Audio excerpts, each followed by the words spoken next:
Good morning, everyone. Welcome to this press briefing by the CTBTO on the declared announced nuclear test by the DPRK. Good morning. First of all, let me start with describing the sequencing of this morning. More technical details will be provided by Mr. Zerbo, who is my elected successor. The monitoring system this morning detected an event. We will explain the parameters of the event. As you know, this organization is sharing information near real time with 125 countries and more than 1,300 users in all the capitals of those member states who would like to obtain that information. We are rolling out waves of what is called data products, and we are in a stage where the last wave of the automatic data product will be rolled out. In addition to that, there were statements condemning the DPRK announced nuclear explosion. The chairperson of the commission issued a statement. I myself expressed regret with this event. The context is that in this millennia, all the international community is respecting the no test principle. No test for no one in no environments at no time. The only country which breached that principle is North Korea for the third time. So this is the context within which these statements were made. There was a technical briefing to member states. I'm just coming together with Dr. Zerbo from that briefing. We provided the technical information we had. There will be a continuous supply of data and information shared near real time with the member states. And this afternoon there will be an additional special meeting of the Commission convened by the chairperson of the Commission. So with these words, let me give the floor to Dr. Zerbo, who will provide more technical details of what did we see. As mentioned by the Executive Secretary, we had a technical briefing just now, a couple of an hour ago, in fact.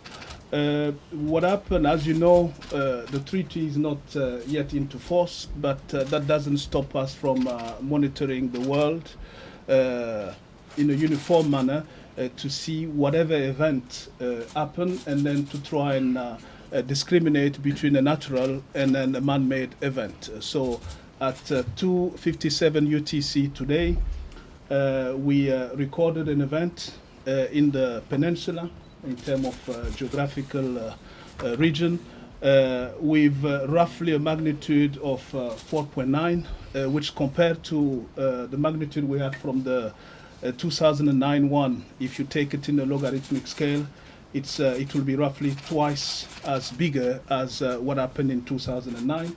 So we still doing our processing. We had what we call our standard event list 1, which was issued 1 hour to all our member states in terms of the data. That's the result that we got for the standard event list 1, which is issued 1 hour. 4 hours later, we have what we call the standard events list 2, and then 6 hours after the event, we have what we call the standard event list 3. And then we have a combination of human intervention, which is the analysts, what our analysts are doing, combining what they see in comparison with what is automatic processing. And that's the situation that could lead us to what we call our review event bulletin, which is the final product that we are able to give within 48 hours, which is the entry into force timeline to the member state. And then we're still in the process of working on those technical specifications that will be made available, as said, within 48 hours to our member states. So the work is still continuing. We have the automatic processing, the human intervention is being carried on, and then you'll have more technical specification on what this event might be. One other technical issue to add is that, as you know, when we have an event, that's a seismic part. We have a couple of other technology, and then what we call the smoking gun will be the radionuclear, potential radionuclear release that we might see if there is venting.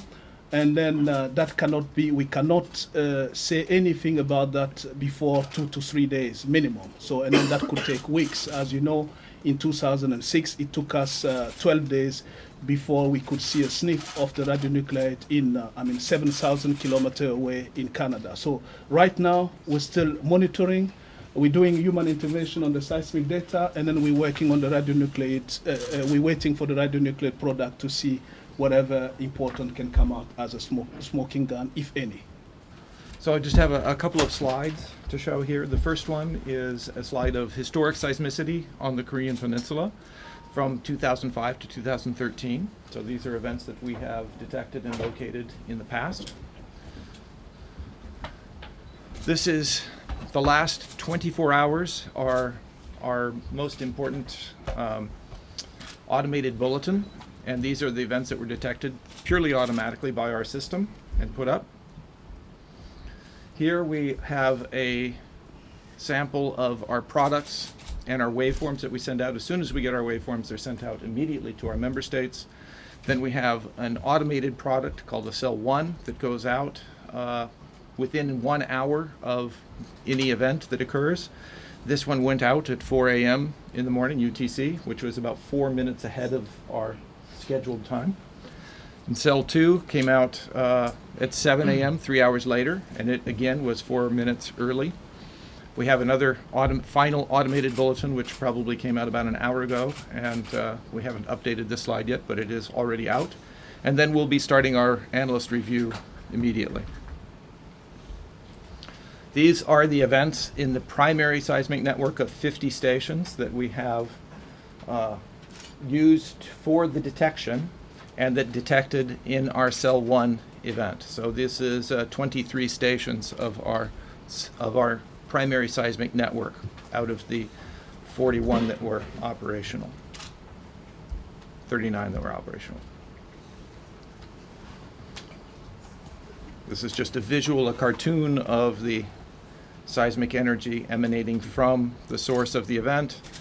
And as you can see, that nearer stations will receive the energy earlier, and then later stations, or further away stations, much later. These are the locations of that first automated bulletin that was produced within 1 hour. The blue ellipse is the error ellipse that we have determined from our automated system. The location is the blue star in the middle. Just for comparison, we are also included the same location from that first automated bulletin for the 2006 event and the 2009 event. These are the stations that were in the second pass of automated analysis, and these are the ones that located or were used to help locate the event. Thanks a lot, Jerry. As you know, the primary seismic network, the seismic stations that send data directly and immediately to us, those were the stations. Those are the stations, the primary network. Then you have the auxiliary, and we ask them. They send data upon request, and data from those stations are then used to refine the information and give us more detailed information. Based on the information from those additional stations. Talking because I mentioned the magnitude. Remember I said in 2009 we're talking about magnitude 4.5. And then this one we talk about 4.9 to 5.1, depending on the sources that you might have heard. What I said is that if you take that in the scale, in the log scale, this is estimated. Explain what is a log scale. Logarithmic. This is we can assume that this is roughly twice as bigger in terms of the magnitude than the 2009 one. And can you calculate more or less now how, the data regarding the explosion itself? Look, in terms of explosion, as you know, the yield estimate is not a standard product of the PTS and the International Data Center. This is given to the national technical mean of our member states. So what we do, we give the specification on the magnitude and then the location and how close it is to surface. And these are the elements that we give. And then when we do our screening, we basically try to determine whether we're dealing with a natural event or a man-made event. And then the yield estimate is carried on by the national technical means of our member states. What I would say, it's safe to say that this event at this point in time is twice as big as the one that we recorded in 2006. Because at this point in time, we're talking about event, and then we'd carry on our more analysis, human intervention, automatic processing, screening, before we can determine whether we're dealing with an explosion or an earthquake. But you're actually saying explosion on your website today. We say explosion-like. No, you say explosion. We say explosion-like. No, it's Dr. Sarvo is correct. We say explosion-like. Yeah. What we do say is we talk about the announced nuclear explosion by the DPRK. So we talk about the declared or the announced nuclear explosion by the DPRK, but that is the announcement or the declaration by them. What we talk about is explosion-like characteristics. Explosion-like Characteristics. because what our system does, as Dr. Sarvo said, it is weeding out all the natural events. The vast majority of them are earthquakes, and they focus on those unusual seismic events that might be explosions. Yeah, just a quick follow-up then. So from the data you have now, this could equally as well have been a conventional explosion as a nuclear explosion. Or can you say from the information you have that you think this was a nuclear explosion? As you know, I mentioned just now the smoking gun. Without the radionuclide release or an effect or any understanding of the radionuclide component link or correlated to the seismic event, we cannot decide on the nature of an event. When you talk about nuclear event, if you have radionuclide release that are relevant to the isotope that we're looking for a nuclear release, and then to say that it's a nuclear explosion, which we don't do, which is the responsibility of the member states. Whatever we detect in terms of radionuclide release, which could be correlated to the seismic event, is given back to the member state for them to make the final decision. And at this point, if I may, the estimate for the 2009 event was in the lower digit, one-digit number of kilotons, and the experts are describing immense complexity with detonating if it is like 1,000 tons of conventional explosive. So to create a signature which would look like a signature that generated by nuclear explosion. So, but this is very speculative what you are assuming, but it's very difficult to do it in a couple of kilotons range to detonate conventional explosive with one signature. What we in 2009, as you may remember, which was then a magnitude 4.5 event.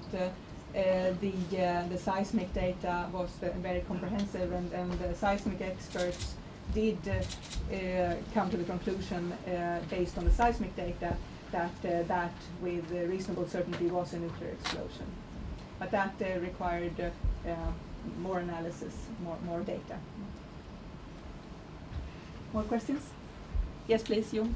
This is Takashi from the NHK, and the question is, I just would like to make clear that as a CTBTO, this explosion cannot be described as the nuclear explosion. Let me start with one layer of explanation, and there might be more technical details coming. So, number one, the seismic technology, and there are certain characteristics which could be very unusual characteristic. One is the timing of an event. Number two, the location of the event. So what you saw on the very first slide, and Mr. Carter might bring up the historical event on the Korean Peninsula. So you see how few seismic events are taking place, and what a coincidence it might be both in terms of time and in terms of location to see that. there was an issue about how to differentiate between what might be a man-made event generated by a conventional or a non-conventional explosive. There was a reference in that context to the radionuclide noble gas technology. In case of venting, this is the next layer of how we are narrowing down the type of the event which we are dealing with. Number 3, which was not mentioned, and this is upon entry into force, we should have on-site inspection. So on-site inspection, first of all, would enable a presence of a team of 40 on-site inspectors at any moment with very intrusive means and technologies at their disposal. And as you might have noticed, the venting might be assumed to go on potentially for days, for weeks, or even for months. So these are the 3 layers of how to narrow down the potential explanation for what is originally seen as an event, using seismic technology, using the radionuclide noble gas technology, and moving then to the on-site inspection, which is a post-entry into force technology. So just one more quick response here. Until you cannot clarify these 3 steps as a CTBTO, you cannot clarify this is the DPRK's nuclear experiment.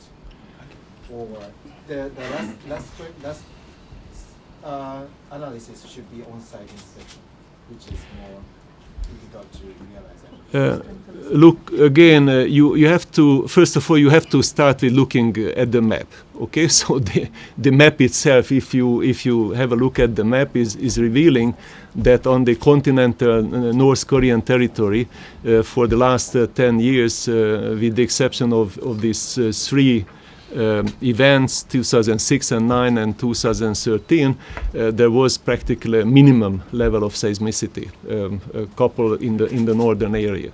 So you have to make certain assumptions here, but some of the assumptions in terms of the locality, the timing and the locality and the coincidence, and then of course we are waiting still for the venting. So the certainty might increase as we move forward, and member states will have to factor in all these elements and make the conclusions, but it's practically putting the dot on the I. So can you clarify that event will be experiment by today, or taking more longer time, like taking the noble gas and so on? So practically there are layers of enabling data and data products. So within less than an hour, member states got the location and the time of the event and the magnitude of the event. And again, if they put and we put on the map the location, it's in itself very crucial data to piece together the different mosaics. Okay. Then within 2 days we will have the outcome of the analyst's product. So they will have a very close look at the characteristics, the waveform characteristics of the seismic data. And then, as it was mentioned, in between 2 days from now onwards, we might see if, in case there is a venting, additional data, mainly noble gas, potentially radionuclide data, and the time frame might be going up to 12 days. It was the case in 2006, where after 12 days in Canada, we measured some noble gas xenon release. Yeah, maybe coming back to your question, let's put things in 2 steps. Okay, first of all, we're dealing with the waveform, the seismic data, as you mentioned. What we do in 1 hour, we release the information regarding the location, the magnitude, the depth closer to surface or not to the member state. 4 hours later, we have a set of products which normally confirm what coming from the standard one, which is with 1 hour. And then 10 hours later, 6 hours after that, which is 10 hours from the event, we have another product. Okay, and within 2 days, the 48 hours, which is the entry into force timeline, we issue what we call a reviewed event bulletin. And as part of the review event bulletin, there is a screening process that gives us what we call a standard screening event, which is another product, which basically allow us to screen out whatever could be natural. So basically screening out anything that could be close to an earthquake, and then leaving what is not a standard natural event, meaning what could be close to an explosion or any type of event which is man-made. So at this time, this is what we can say. Deciding on the nature of the event is often the responsibility of the state based on the smoking gun information, which is a radionuclear release that we might have from 2-3 days to weeks, even months, that could be correlated to the seismic event that is detected. And it's only then that member state can say, based on those information, the technical specification that they receive from the CTBT, we're dealing with a nuclear test explosion. Just to, yes, just if you could say that what has been said in summary is that earthquakes are very rare in the Korean Peninsula, and our system focuses on what could be explosions, and it weeds out natural events. And after a process, member states get information every other hour, and after further analysis, we have more and more information, as we, for example, had in 2009, based on the seismic data of a magnitude 4.5 event, and now we're talking about a 4.9 event. Yes, please, Albert. If venting is detected, how is it possible to say or to analyze whether it was a plutonium or uranium device? Mika will take that. Mika is an expert in radionuclide, but Yes, thank you. Mika Nikkinen. yeah. Yeah. Thank you for the question. We are actually monitoring fission products, which are common for both plutonium, uranium, or even thorium-based fission. And in practice, however, the distinction on the environmental sample is extremely challenging. So it is. In some rare cases we can do that one, or the state bodies can do that one, but it's very difficult to differentiate between uranium and plutonium, for example. But you have to make sure whether it's plutonium or uranium. It's not allowed. In case of radionuclide potential, what would you be looking for to call it a smoking gun? Mika, do you want to? What would you be looking for to be able to call it a smoking gun? We have 4 radioxenon isotopes which we are looking which are typical for fission. They are xenon 130 series, and then 83 of fission and activation products, and they can be born typically only on man-made event. And we have screened out actually about 300 other isotopes that are possible. But if we see at least 2 of those in the list of our radionuclides, we can securely say that we are talking about man-made events. And I think Mika can explain more. We are combining the measurement with the technology which is called atmospheric transport modeling. So number one, we are making certain forecasting assumptions. This was the case back in 2006 when for this Canadian station we made certain forecasting assumptions.